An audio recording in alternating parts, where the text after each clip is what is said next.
And welcome back, and it is the 18th of April for the Maths 5 a day, and let's just go straight to the first one. Right, shown below are the lines x equals 3, y equals 2, and 3x equals 18. Find the area of ABC, so in other words, this area here. This is a cleverly worded question, isn't it? Because it's basically saying, can you find out what these points are? So let's write them down, and then it'll be a bit easier. So I need the point A, I need the point B, and I need the point C. Now, just looking at the diagram, the point A has the x value 3 and the y value 2, because I can see it's the combination of x equals 3 and y equals 2. So that's the easy one, isn't it? So x equals 3 and y equals 2. The point B is on the line 3x plus 2y equals 18. But actually, let's write this down. So let's write down 3x plus 2y equals 18. So the point B is on that line when x is equal to 3.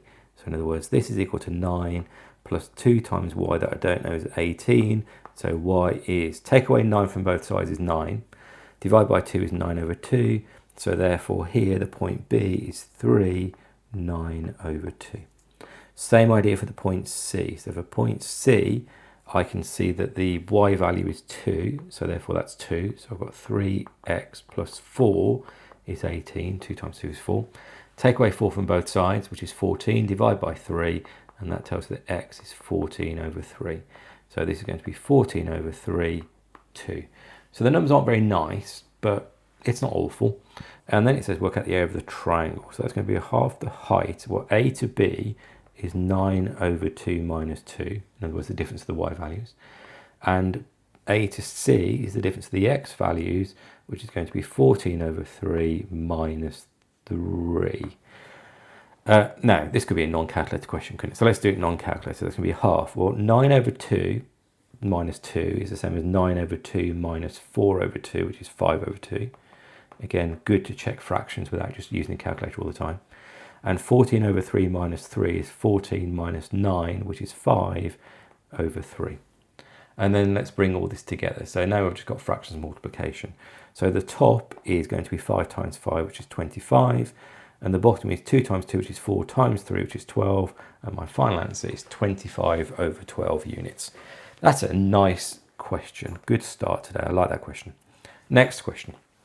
Having had a sort of nice problem question, this is a bit of a straightforward, can you solve some trig, isn't it? First step, draw the graph. So I've got a graph that looks like this. Then I'm going to rearrange it. So I've got sine theta equals minus 4 over 5.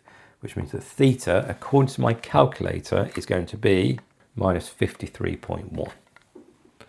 Now, this is kind of the key number, isn't it? Because now I'm going to use my understanding of the symmetry of the curve. So this, let's just draw it on here. So minus 4/5 is around here. So I should have two solutions between 0 and 360.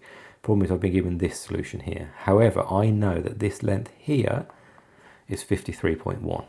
Which means that this length here is 53.1 and this length here is 53.1.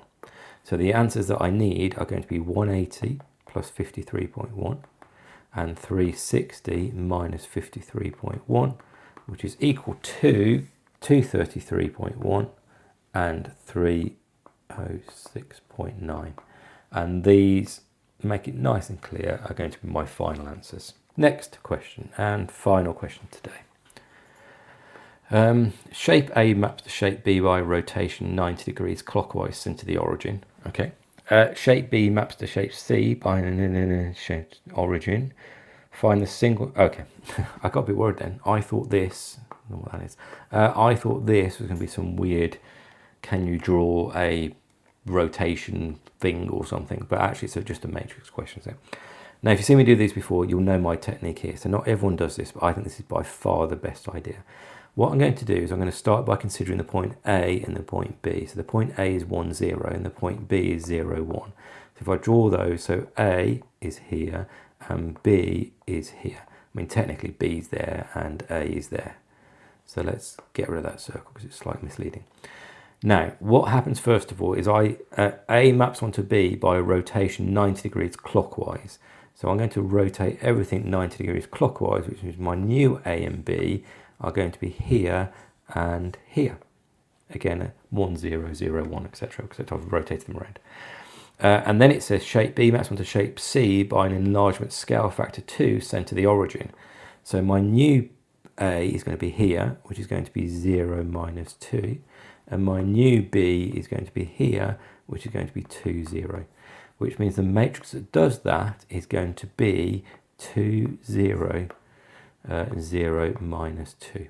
And that is going to be my final answer. Much easier than trying to do some matrix multiplication or sort of do some extended drawing. Just think about what happens to 1, 0 and 0, 1.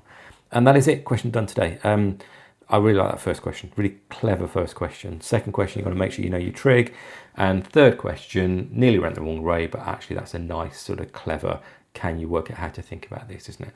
Let me know how it went for you. Like, subscribe. See you tomorrow.